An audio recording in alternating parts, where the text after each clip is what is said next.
Kota Chang'an merupakan ibu kota dari negeri Tong. Ini merupakan tempat di mana Tong Sancong dilahirkan dan dibesarkan. Suatu hari terdapat fenomena aneh, di mana semua ranting pohon menghadap ke arah timur. Kaisar meyakini bahwa fenomena ini adalah tanda bahwa adik angkatnya telah kembali. Adik angkatnya adalah Tong Sancong yang melakukan perjalanan ke barat untuk mencari kitab suci. Tentu Kaisar sangat senang dan langsung menjemputnya.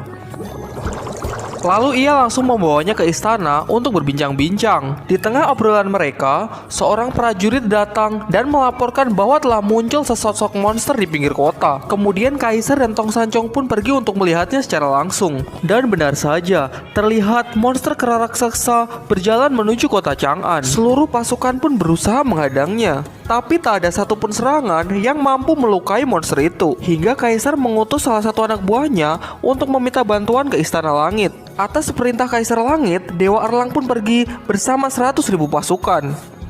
Segera bunuh siluman itu. Baik. Di luar dugaan, ternyata siluman itu sangat kuat. Meskipun seluruh pasukan langit telah dikerahkan, tapi mereka semua bisa dihancurkan dengan mudah.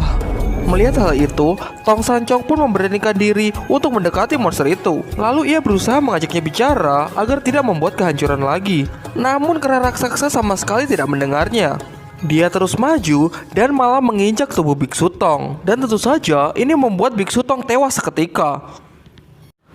Tapi tenang guys, ternyata semua kejadian itu hanyalah mimpi di siang bolong. Itu adalah mimpi Biksu Tong ketika dia tertidur di bawah sebuah pohon. Di sisi lain, kita dapat melihat ketiga muridnya sedang bermain-main. Ketika sedang asik-asik bermain, tiba-tiba Biksu Tong datang dan mengacaukan permainan mereka. Dengan sedikit geram, Biksu Tong mengajak mereka untuk melanjutkan perjalanan. Meskipun mimpi itu terus mengganggu pikirannya, tapi dia memilih untuk merahasiakannya dari murid-muridnya. Hingga larut malam, Biksu Tong pun masih gelisah akibat memikirkan mimpinya tadi siang. Untuk mengatasi rasa gelisahnya, dia pun memberanikan diri untuk mengambil cermin sakti. Cermin ini mampu menunjukkan wujud asli dari seseorang. Ternyata, dia mau mencobanya kepada Sun Gokong. Ia khawatir kalau mimpinya menjadi kenyataan. Dan ada kemungkinan Sun Gokonglah kera raksasa yang ada di mimpinya itu. Namun sebelum dia berhasil, Sun Gokong pun terbangun dari tidurnya. Dan pada akhirnya, Biksu Tong menceritakan mimpinya. Ia mengatakan bahwa dirinya terbunuh oleh injakan monster kera raksasa. Mendengar hal itu tentu Sun Gokong tersinggung. Ia mengatakan kalau itu cuma mimpi dan itu sama sekali bukan alasan untuk mencurigai muridnya sendiri. Ya, meskipun Gokong sendiri mengakui bahwa dirinya dulu memang pernah menjadi kera liar, tapi kini ia berusaha untuk berubah. Dan karena kecurigaan itu, ia merasa bahwa perjuangannya selama ini sia-sia.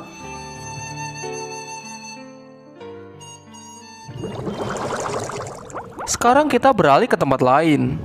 Kera kecil ini bernama Kera Loki. Dia adalah murid Dewa Taisang yang tinggal di Istana Langit. Suatu ketika, saat rapat para dewa sedang berlangsung, tiba-tiba Kera Loki muncul dan mengacaukan seisi ruangan. Ia meloncat ke depan Kaisar dan berbicara tidak sopan. Akibat ulahnya itu, dia pun dihukum untuk turun ke bumi. Kita kembali ke tempat Sun Gokong. Untuk membuktikan dirinya, dia melepas arwahnya dan pergi ke Istana Langit dengan tujuan meminjam roda waktu. Awalnya 8 dewa menolak untuk membantunya karena jelas hal itu melanggar aturan langit. Ya, kita pahamlah sifat Sun Gokong. Dengan paksaan, ke-8 dewa pun membantunya untuk menggunakan roda waktu. Dengan roda waktu, seseorang dapat melihat gambaran masa lalu maupun masa depan. Ketika roda waktu diaktifkan, Sun Gokong sempat melihat masa lalu dari dirinya. Ia pun terharu melihat perjuangannya selama ini bersama Biksu Tong. Gokong, apa yang terjadi? Tak apa-apa guru, dijamin aman. Kita terbang.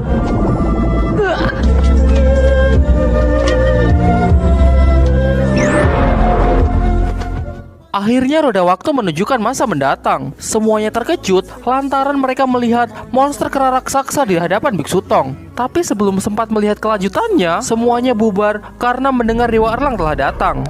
Ya, Sun Gokong pun sedikit kesal guys. Tapi ia tidak mengatakan tujuan dia sebenarnya. Ia mengatakan kalau tujuannya datang kemari hanyalah untuk mengunjungi teman-temannya. Namun Dewa Erlang tidak menyukai hal itu. Kemudian Dewa Erlang mengancam akan melaporkannya ke Kaisar Langit dengan tuduhan melalaikan tugasnya untuk melindungi Biksu Tong. Ia tidak ingin masalahnya menjadi panjang, Sun Gokong pun memilih untuk kembali. Tapi ketika dia kembali, dia tidak mendapatkan tubuhnya. tubuhnya. Ternyata kera-kera kecil ini sedang memainkan tubuh Sun Gokong. Diajaklah tubuhnya untuk berputar-putar. Di antara banyaknya kera kecil, sepertinya kera kecil ini tidak asing. Ternyata dia adalah kera Loki yang telah dibuang ke dunia. Sejak diturunkan ke dunia, ternyata dia menjadi fans berat dari Sun Gokong. Lalu dia memohon agar Sun Gokong bersedia mengangkatnya sebagai murid. Tapi dengan tegas Sun Gokong telah menolaknya. Kera Loki sangat pantang menyerah. Dia pun mengikuti Sun Gokong kemanapun dia pergi. Merasa terus diabaikan, dia pun beralih mendekati Biksu Tong. Karena kera Loki bersikap sangat baik, Sun Gokong pun menjadikan dia teman bermain. Dan tentu saja, dia bersedia untuk mengangkatnya sebagai murid. Di tempat lain, ternyata 8 dewa masih penasaran dengan kilasan masa depan yang pernah mereka lihat. Hingga mereka memutuskan untuk melanjutkannya, dan mereka menyaksikan Tong Sancong diinjak oleh monster kera raksasa. Kemudian mereka semua pergi menemui rombongan Biksu Tong. Satu persatu dari mereka memberikan senjata pusaka. Ternyata ke-8 dewa mencurigai bahwa kera raksasa itu adalah Sun Gokong. Di tengah keributan mereka, tidak sengaja kera Loki masuk ke dalam cermin sakti. Betapa terkejutnya mereka ketika melihat bahwa wujud asli dari kera Loki adalah monster kera raksasa. Merasa memiliki tanggung jawab, Sun Gokong tidak lantas mengusirnya. Ia pun mengajaknya ke tempat guru Bodhi, tempat di mana dulu Sun Gokong pernah belajar ilmu sihir. Dia menemui gurunya dan meminta agar kera Loki bisa diangkat sebagai murid. Dan ternyata guru Bodhi dengan senang hati menerimanya. Setelah itu Gokong meninggalkannya untuk melanjutkan perjalanan ke barat.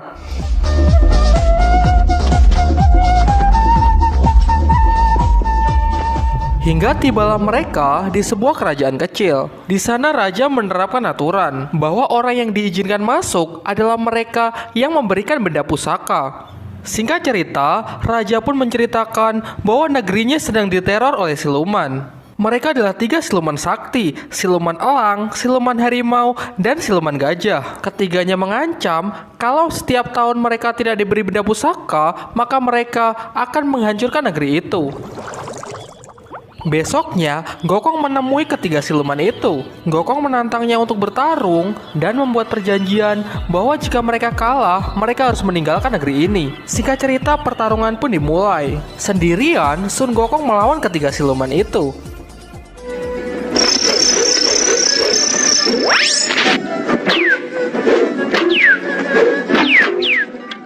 Tentu dengan cepat, Sun Gokong dapat meringkus ketiganya, sehingga kerajaan menjadi damai kembali. Di tempat lain, kera kecil sangat tekun dalam belajar. Dia berteman dengan gadis sekelasnya yang dia panggil gadis burung. Sepulang sekolah, gadis itu mengajak dia main ke rumahnya. Dan kalian jangan berharap guys, tidak ada adegan mantap-mantap. Ternyata gadis burung itu adalah anak dari siluman elang. Karena melihat potensi dari si kera Loki, mereka mendapatkan ide gila untuk memberinya obat perangsang pertumbuhan.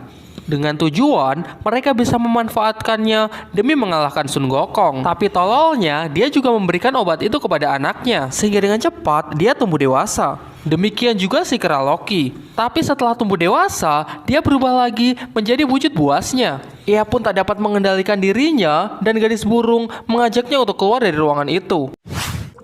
Di Istana Langit, terlihat Dewa Erlang sedang membuat laporan kepada Raja Langit. Ia melaporkan bahwa rombongan Biksu Tong selama ini cuma menunda-nunda perjalanan dan tidak punya keseriusan dalam mengambil kitab suci. Secara logika, kitab suci didapat untuk menyelamatkan umat manusia. Jika kitab suci tak juga diperoleh, maka akan semakin banyak manusia yang menderita. Ya, kurang lebih itulah yang ada di dalam pikiran Dewa Erlang. Kemudian ia turun ke bumi dan menyaksikan bahwa Sun Gokong dan yang lainnya cuma bermain-main.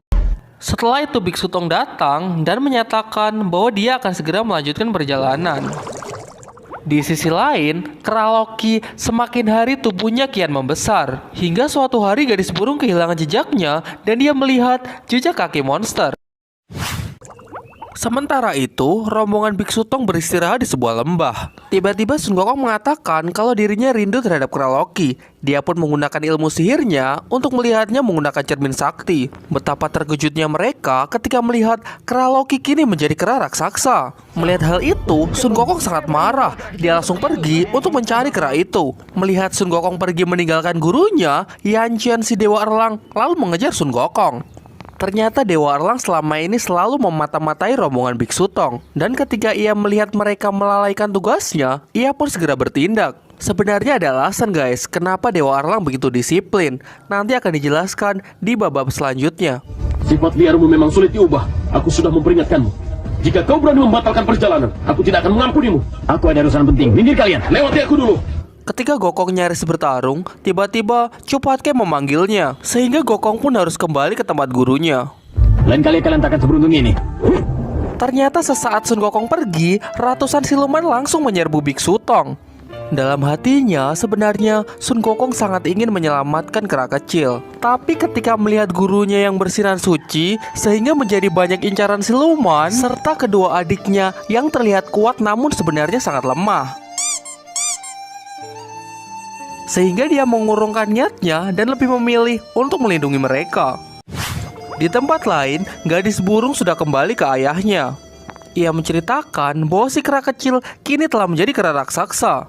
Tak ingin mendapatkan masalah, siluman-siluman itu berniat untuk mengusik ke kota Chang'an. Karena menurut mereka, Chang'an adalah kota yang aman. Sementara itu, rumor dari monster raksasa sudah menyebar ke seluruh negeri. Mendengar itu, kaisar dari negeri Tang malah sangat terobsesi untuk menangkap monster itu. Alih-alih memerintahkan penduduk untuk mengungsi, ia justru ingin menjadikan monster itu sebagai bahan tontonan di kota Chang'an. Hal ini membuat seluruh penduduk malah berbondong-bondong ingin menyaksikan monster itu. Dari Dewa Bumi, Gokong pun mendapatkan informasi bahwa monster itu kini sedang menuju kota Chang'an. Dan alih-alih mengungsi, rajanya malah menghimbau untuk bersama-sama menonton monster. Ternyata Biksu Tong sangat mengkhawatirkan hal itu. Ia berpikir bahwa apa gunanya mendapatkan kitab suci kalau nyawa yang ada di depan matanya saja tidak bisa ia selamatkan. Kemudian dia memberikan masing-masing satu surat kepada ketiga muridnya dan meminta kepada mereka untuk memberikan surat ini kepada Kaisar Negeri Tang. Ia juga menyuruh mereka untuk berpencar agar menghindari kejaran dari Dewa Erlang. Tak ingin gurunya dalam bahaya, Sun Gokong pun membuatkan lingkaran pengusir siluman untuk melindungi gurunya. Dirasa semuanya sudah siap, mereka pun segera bergegas menggunakan 3 jalur, yaitu udara, laut, dan darat. Dengan tujuan yang sama, yaitu kota Chang'an untuk menghentikan bencana yang akan terjadi.